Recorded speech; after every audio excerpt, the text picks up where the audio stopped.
સ્વાધ્યાય 12.1 ધોરણ 8 પ્રશ્ન નંબર 3 અવયવ મેળવો. જુઓ પહેલો દાખલો એટલે શું છે? x નો 2 ઘાત વત્તા xy વત્તા 8x વત્તા 8y. આપણે પ્રશ્ન નંબર 2 માં શું જોયું કે બધા પદમાં જે સામાન્ય પદ હતું તે સામાન્ય કાઢ્યું, આપણે કાઢ્યું ને. પરંતુ આટલે એવું નથી, આટલે 3 કરતા વધારે પદ છે ને મેં તમને કીધું 3 કરતા વધારે પદ હોય તે પદાવલીને આપણે શું કહીએ છીએ? બહુપદી. શું કહેવાય? 3 કે 3 કરતા વધુ પદ હોય તેને બહુપદી. એકપદી, દ્વિપદી ને ત્રિપદીને પણ બહુપદી જ કહેવામાં આવે, પરંતુ આપણી સરળતા ખાતર એને નામ આપવામાં આવ્યું છે. ચાલો, તો આટલે બહુપદી છે એટલે 3 કરતા વધારે પદ છે. આમાં બબ્બે પદમાં શું સામાન્ય છે તે જોવાનું છે, પ્રથમ 2 પદમાં અને અંતિમ 2 પદમાં. ચાલો, તો બધાના પહેલા શું કરીશું? આપણે અવયવ પાડીશું.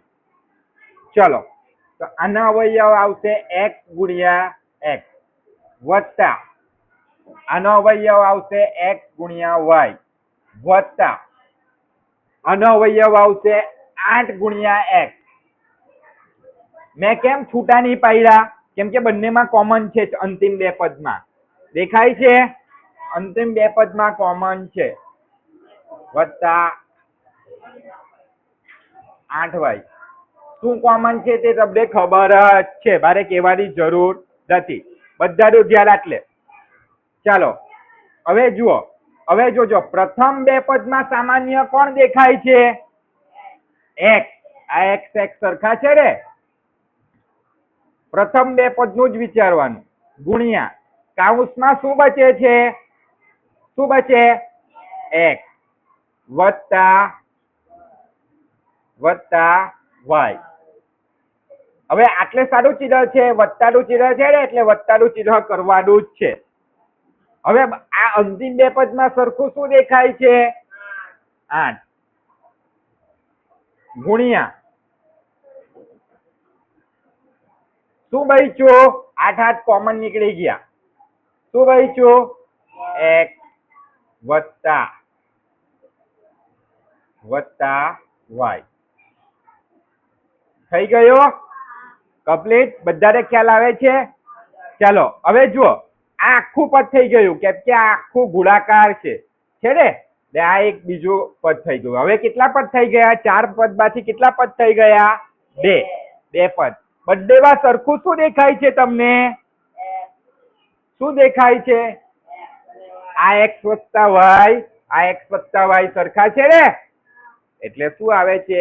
x વત્તા y. ચાલો, બીજા કૌંસમાં આ x વત્તા y નીકળી ગયું. શું બચ્યું? x વત્તા 8. કેટલા બચ્યા? 8. આ આપણો શું થઈ ગયો? જવાબ આવી ગયો. ચાલો, એ જ રીતે આપણે બીજો દાખલો કરીશું, પ્રશ્ન નંબર 3 નો. બધાનું ધ્યાન આટલે હોવું જોઈએ, હે, તો જ મજા આવશે. 15xy ઓછા 6x વત્તા 5y ઓછા 2. જોજો હે, આ દાખલો મજા આવે એવો છે. ચાલો જોજો, પ્રથમ 2 પદના પહેલા અવયવ પાડીશું. 15xy અને 6x. પણ બંનેમાં કઈ કઈ સંખ્યા છે? 15 અને 6. બરાબર, 15 અને 6. 15 અને 6 આપણે કીધેલું. 15 અને 6 કયા ઘડિયામાં સાથે આવે? 3. કયા ક્યારે ક્યારે આવશે? હા, સરસ. 3 પંચા 15, 3 દુ 6. તો 3 પંચા 15 ના અવયવ પાડ્યા ને x અને y એક એક વાર છે. ઓછા 3 દુ 6 ગુણ્યા x એક જ વાર છે. હવે જુઓ, આટલે સારું ચિહ્ન છે, વત્તાનું ચિહ્ન છે ને, વત્તા. હવે તમને જુઓ, આ બંનેમાં કઈ પણ અવયવ 5 અને 2 છે. 5 અને 2 કોઈ ઘડિયામાં સાથે આવે? નહીં આવે, કેમ કે બંને અવિભાજ્ય સંખ્યા છે. એટલે એને કઈ કરવાનું નહીં, બેઠું લખી દેવાનું. 5 અને 2 રે 5 ગુણ્યા y ઓછા 2 થઈ ગયું. ચાલો, હવે આમાં જોવાનું આમાં જે કોમન છે તે કાઢો બહાર. કોણ છે કોમન? 3 3. બીજું શું કોમન છે? x x. ચાલો શું બચ્યું? 5 ગુણ્યા y. દેખાય છે? 5 ગુણ્યા y ઓછા શું બચ્યું? 2. કોઈએ જવાનું નથી. હવે શાનું ચિહ્ન છે? વત્તા. ધ્યાન આપજો, વત્તા. આ બંનેમાં કઈ પણ સરખું દેખાય છે તમને? કઈ પણ સરખું દેખાય છે? 5 ગુણ્યા y ઓછા 2 માં કઈ સરખું દેખાય છે?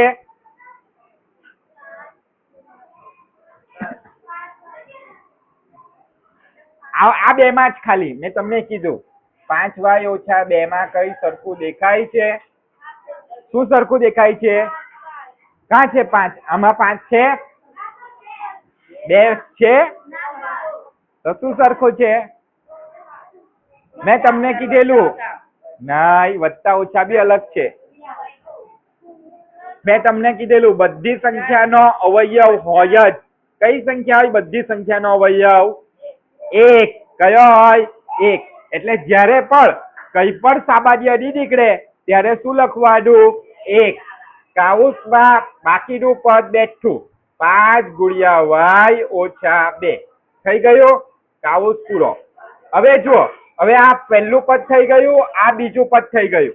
દેખાય છે? હવે આ બંનેમાં સરખું શું છે? પહેલા સાદું રૂપ આપી દેવું. 3x 5y.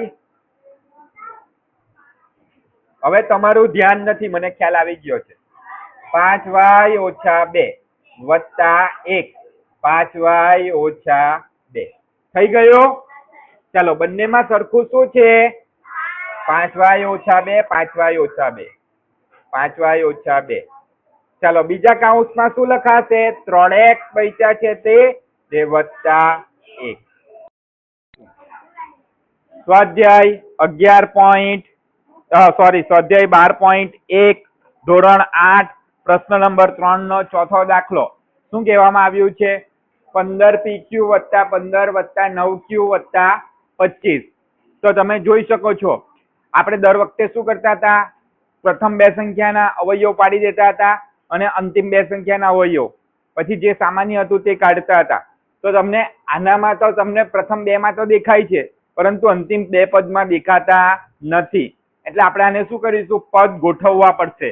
તમે આ 15pq સાથે અંતિમ બે પદ છે એમાંથી કોઈ પણ પદ ગોઠવી શકો. તમે કેવી રીતે ગોઠવો? બોલો, કયો પદ ગોઠવો?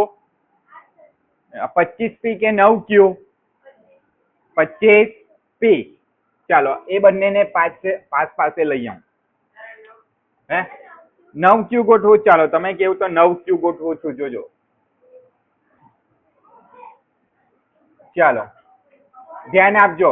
15pq વત્તા 9q.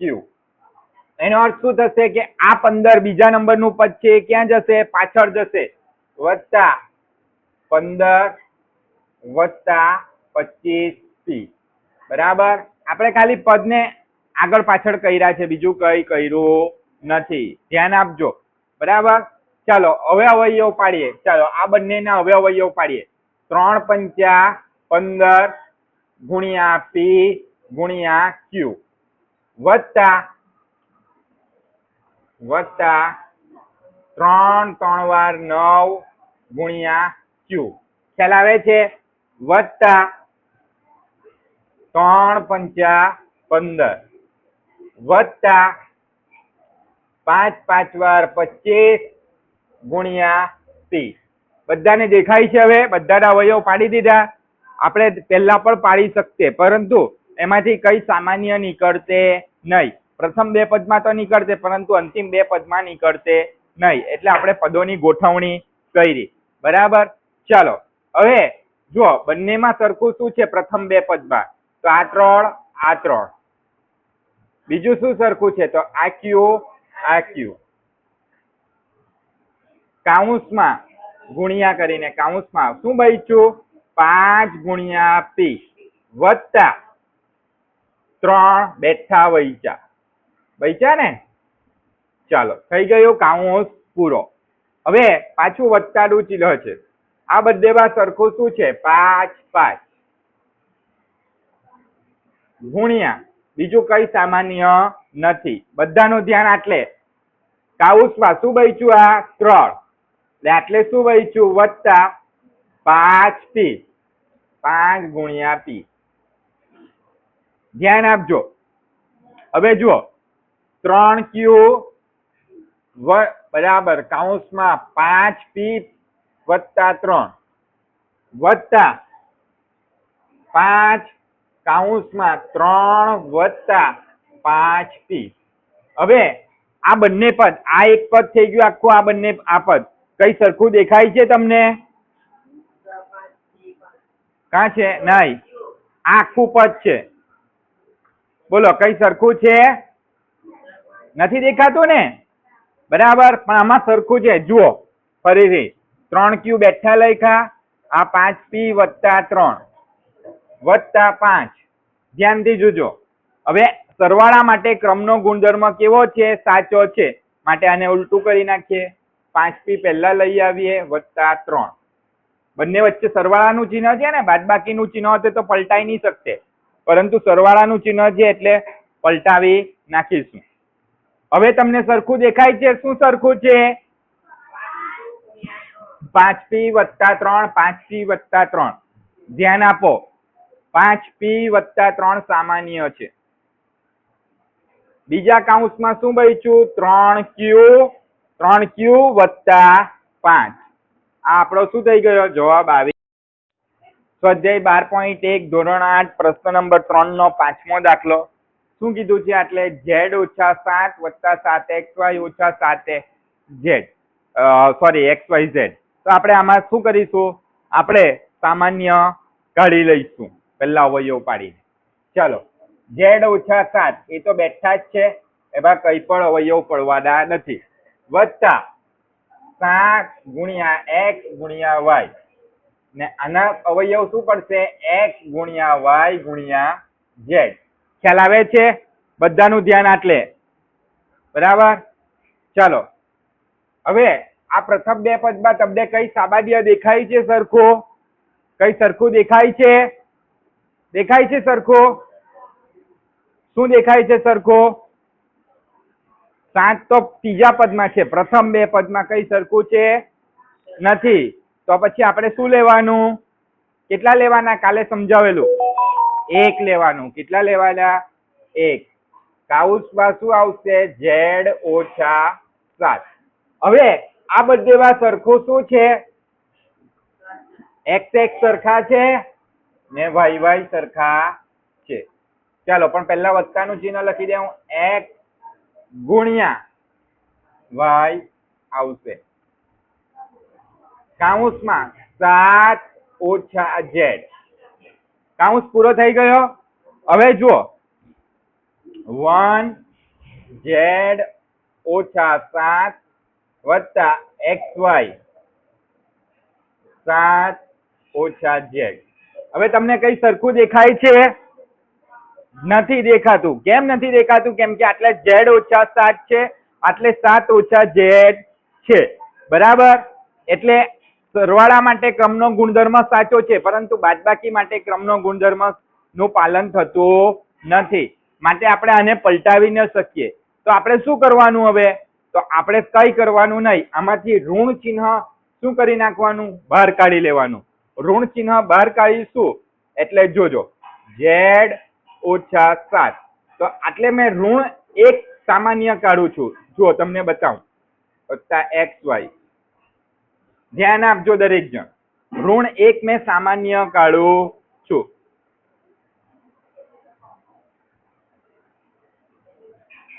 ચાલો તો ગુણ્યા ઋણ 1. આટલે જોજો ઋણ 1 સામાન્ય કાઢ્યો એટલે શું આવશે? ઋણ 1 સામાન્ય કાઢીશ એટલે આટલે આવશે ઋણ 7. બરાબર, ને આટલે આવશે ઓછા z છે તેની જગ્યાએ વત્તા z.